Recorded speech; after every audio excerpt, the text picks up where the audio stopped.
আসসালামু আলাইকুম বন্ধুরা, আপনারা সকলে কেমন আছেন? আশা করি আল্লাহর রহমতে সকলে ভালোই আছেন। আমিও আলহামদুলিল্লাহ ভালো আছি।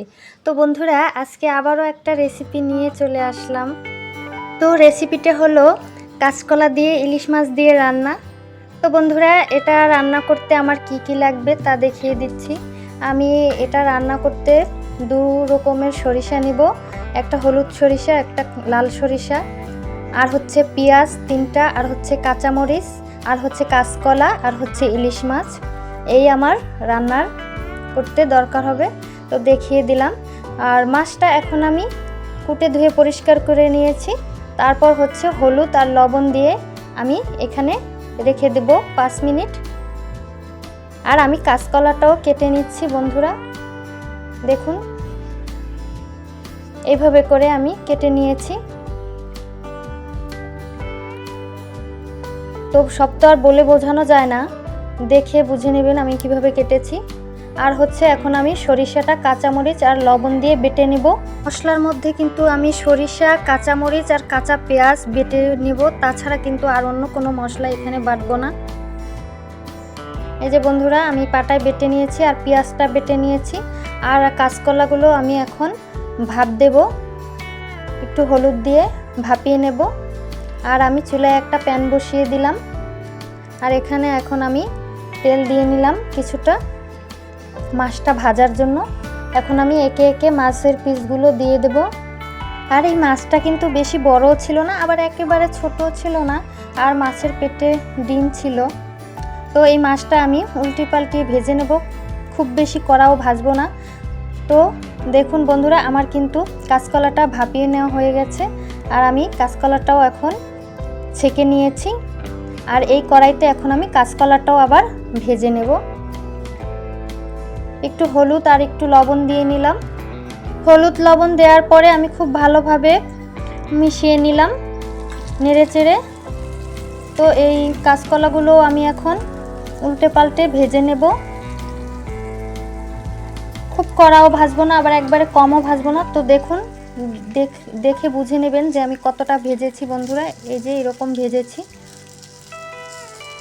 তো এখন আমি মশলা দিয়ে দেব। তো আমি ওই তেলের মধ্যে এখন আমি দিয়ে দিলাম পেঁয়াজ আর হলুদ, আর দেব মরিচের গুঁড়ো দিয়ে খুব ভালোভাবে মশলাটা কষিয়ে নেব। তো আমি আর একটু পানি অ্যাড করলাম, পানিটা অ্যাড করে আর একটু কষিয়ে নেব।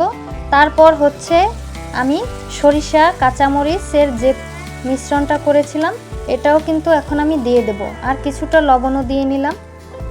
তো এখন আমি খুব ভালোভাবে সরিষাটা দিয়ে কষাবো, আর এখানে আর একটু পানি দেব। একটু পানি দিয়ে তারপরে কষিয়ে নেব, না হলে মশলাটা পুড়ে যাবে। তো বন্ধুরা, আমি পানিটা দিয়ে নিলাম, দিয়ে খুব ভালোভাবে কষিয়ে নেব। খুব ভালোভাবে নেড়ে চেড়ে রাখতে হবে, মশলাটা যেন পুড়ে না যায় বন্ধুরা, তাহলে কিন্তু তিতো হয়ে যাবে যেহেতু সরিষা দেয়া। তো বন্ধুরা দেখুন, তেলটা কিন্তু উপরে উঠে আসছে।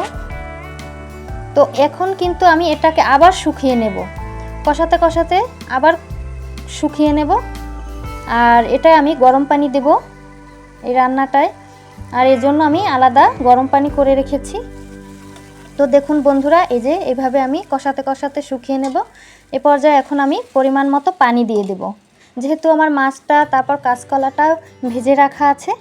তো এখন আমি ফুটানো যে গরম পানিটা আছে এটা দিয়ে নিলাম। তো পানিটা আরও কিছুক্ষণ জাল হওয়া পর্যন্ত আমার অপেক্ষা করতে হবে। তারপর দিয়ে দেব কাঁচকলাটা দিয়ে কিছুক্ষণ জাল করব, তারপরে আমি ইলিশ মাছটা দিয়ে দেব। তো বন্ধুরা, রান্নার ফাঁকে তোমাদের সাথে একটু কথা বলে নিই। বন্ধুরা, তোমরা যারা এখন ভিডিওটি দেখতেছো তোমাদের সকলকে অসংখ্য ধন্যবাদ। আর বন্ধুরা, তোমাদের কাছে একটা অনুরোধ থাকবে, প্লিজ তোমরা টেনে টেনে ভিডিওটি দেখবে না, তাহলে চ্যানেলের সমস্যা হয়, ভিউজ ডাউন হয়, তারপর হচ্ছে ওয়াচ টাইম কম দেখাচ্ছে। তো তোমাদের কাছে অনুরোধ থাকবে, তোমরা প্লিজ ভিডিওটি স্কিপ না করে পুরোপুরি ভিডিওটি দেখে নিও। আর যদি আমার নতুন বন্ধুরা এখন এই মুহূর্তে ভিডিওটি দেখে থাকো, তাহলে বলবো আমার ভিডিওটি যদি তোমাদের কাছে ভালো লেগে থাকে তাহলে প্লিজ আমার চ্যানেলটি সাবস্ক্রাইব করে পাশের বেল আইকনটি প্রেস করে রাখতে পারো, যাতে আমি ভিডিওটি ছাড়া মাত্র তোমাদের কাছে নোটিফিকেশন আকারে পৌঁছে যায় সবার আগে।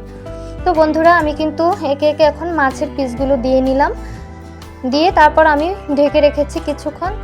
তো দেখো বন্ধুরা, এখন কিন্তু প্রায় রান্না শেষ পর্যায়ে। তো একটু নেড়ে চেড়ে দিয়ে এখন আমি আবার 2-3 মিনিট ঢেকে রেখেছি। তো বন্ধুরা আমি মাঝে মধ্যে একটু নেড়ে দিলাম, নেড়ে চেড়ে উল্টে পাল্টে। তো রান্না কিন্তু এখন আমার শেষ হয়ে আসছে, আর 1 মিনিটের মতো জাল করলেই হয়ে যাবে রান্না। তো বন্ধুরা কেমন হলো আজকের ইলিশ মাছ রান্না কাঁচকলা দিয়ে, তোমরা অবশ্যই কমেন্টে জানাবে।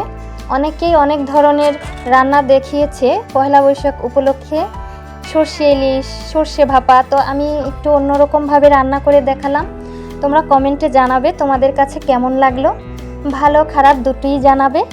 তো খুব কম মশলা দিয়ে কিন্তু আমি আজকে ইলিশ মাছ রান্নাটা দেখালাম। অনেকে দেখি রসুন দেয়, আদা দেয়, আমি জানি না রসুন আদা দিলে কিভাবে ইলিশ মাছের সেন্টটা বজায় থাকে। ইলিশ মাছে কখনো রসুন আদা দিলে এটার সেন্টটা আসে না, ইলিশ মাছের যে একটা ঘ্রাণ এটা পাওয়া যায়নি। যাক, যে যেরকম রান্না করে খেতে ভালোবাসে, কিন্তু আমরা কখনো এভাবে রান্না করিনি, রসুন বা আদা এটা দিয়ে রান্না করি না। ইলিশ মাছে শুধু পেঁয়াজটা দিলে ইলিশ মাছের যে একটা সেন্ট থাকে বা ঘ্রাণ থাকে, এটা পেঁয়াজ দিয়ে রান্না করলেই এই ঘ্রাণটা বজায় থাকে। তো যাই হোক, এক একজনে এক একভাবে রান্না করে, সবার রান্না এক না।